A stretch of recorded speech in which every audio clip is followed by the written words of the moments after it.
5번 문제 풀어보도록 할게요. 그림은 1, 2주기 원소 x와 y로 구성된 화학종 xy와 y2에 대한 분자궤도 함수의 에너지 준위 일부를 나타낸 것이다. 일단은 제가 한 문장을 끝까지 읽었던 나름의 이유 중에 하나는요. 뻔하기도 했을 것 같긴 하지만 어쨌든 분자궤도 함수가 키워드죠. 즉 분자 오비탈에 관련된 질문을 주겠구나 라는 얘기가 돼주겠고요. 거기다가 1, 2주기 원소라고 얘기를 했으니 사실 그 1주기는 거의 보나마나 수소였을 것 같긴 한데 확신을 가지고 문제를 풀려고 하면 확인 작업이 좀 필요하긴 하겠죠.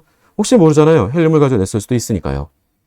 자, 이에 대한 것들의 정보를 줬는데 x, y와 y2는 모두 상자기성이다 라고 줬네요. 자, 그 정보가 정말 중요했겠죠. x, y와 y2는 모두 상자기성. 왜 중요했을까라고 하는 부분에는 기본적으로 갖고 있는 개념상 우리가 분자 오비탈의 에너지 준위도표를 보고 읽어낼 수 있어야 되겠죠. 즉 오른쪽에 y2에 대한 바로 에너지 준위도표를 봤더니 어떤 걸 알 수 있었어 라고 하는 게 y라고 했던 동핵 이원자 분자의 가장 아래쪽에는 시그마가 있고 그 다음에 파이가 있고 그 위에는 파이 스타가 있는 그리고 시그마 스타로 연결이 되어 있으므로 이 말이 곧 뭐가 되겠어요? 제가 약자로 얘기했잖아요. C, 파, C 즉 가장 기본형 해당이 돼주는 분자 오비탈 에너지 준위 도표를 줬었고 거기다 상자기성이라고 얘기를 줬어요. 이건 우리가 자연스럽게 연결해 줄 수 있는 건 바로 O2가 나와야 되겠죠. 그래서 우리가 흔히 O2형이라고 얘기를 많이 해요.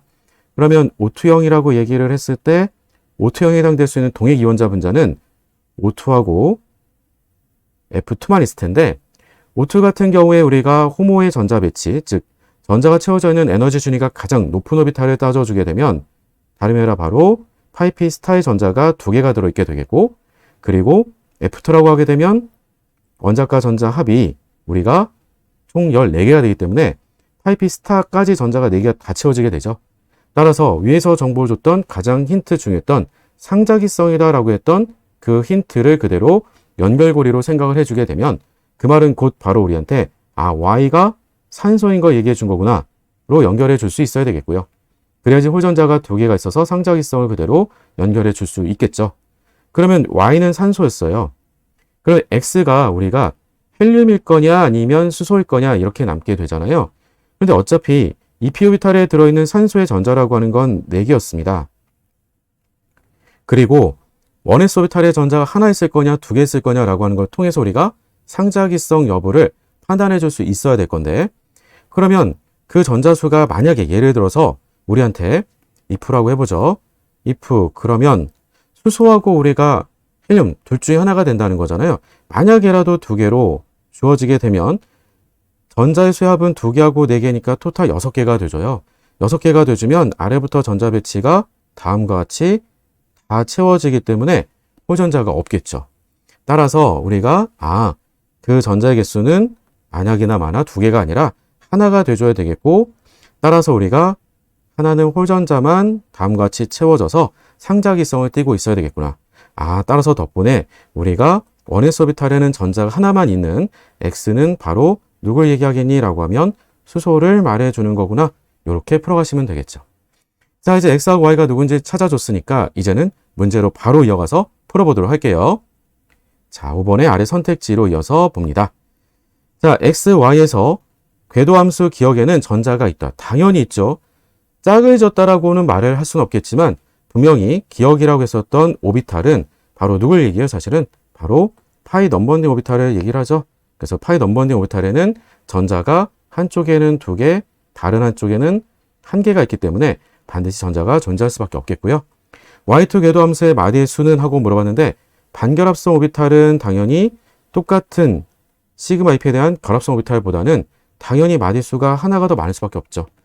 왜 그런 거야 라고 하면 그 이유라고 하는 것들이 우리가 핵 사이의 마디, 즉 핵 간 마디가 반결합 오비탈에는 존재하기 때문에 그런 거죠.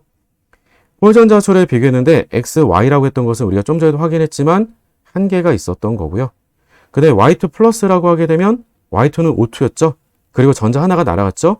따라서 전자 하나 날아갔으니까 호모의 전자 배치를 써보게 되면 파이 P 스타의 전자가 2개에서 하나로 줄었지가 돼주겠죠. 따라서 우리가 홀전자 개수는 하나가 돼주므로 같다라고 말해줄 수가 있겠네요. 4번 XY-의 결합 차수는 1이다 라고 주어져 있어요. XY-라고 하는 건 뭐가 되겠어요? 바로 HO-로 전자 하나가 더 들어가게 된 거니까 앞서 우리가 전자 배치에서 원자과 전자수의 합이 하나하고 4개였기 때문에 5개였지만 그 5개에다가 하나가 더 채워지게 되므로 전자 배치를 좀 써주게 되면 그러면 시그마 결합성 sp 오비탈에는 2개 그리고 파이 넘버원딩 오비탈에는 전자가 4개까지 모두 다 채워지기 때문에 우리가 결합 차수라고 하는 것은 뭐가 되겠어요? 결합성 오비탈에는 전자 2개만 들어있고 이 비결합 오비탈 우리가 바로 결합 차수에 영향을 줄 수 없는 비결합 오비탈은 차수에 영향이 없으니까 따라서 우리가 결합 차수는 1차가 돼주겠죠. 결합에만 전자 2개 있으니까요. 그래서 1차는 맞다. 5번 Y2-는 반자극성이다. 실은 거꾸로 읽었으면 우리가 답은 더 빨리 찾았겠죠. 왜요? 동액 이원자 분자에서 전자를 하나 더 얻었습니다. 하나를 더 얻었으니 물론 홈의 전자 배치를 써주게 되면 파이피 스타의 전자 하나가 더 들어와서 홀수라는 얘기예요. 제 얘기는. 아니, 홀수가 어떻게 반자극성이 됩니까? 이건 안 되겠죠. 무조건 상자극성. 답은 5번이라고 하면 되겠네요. 정말 쉽죠?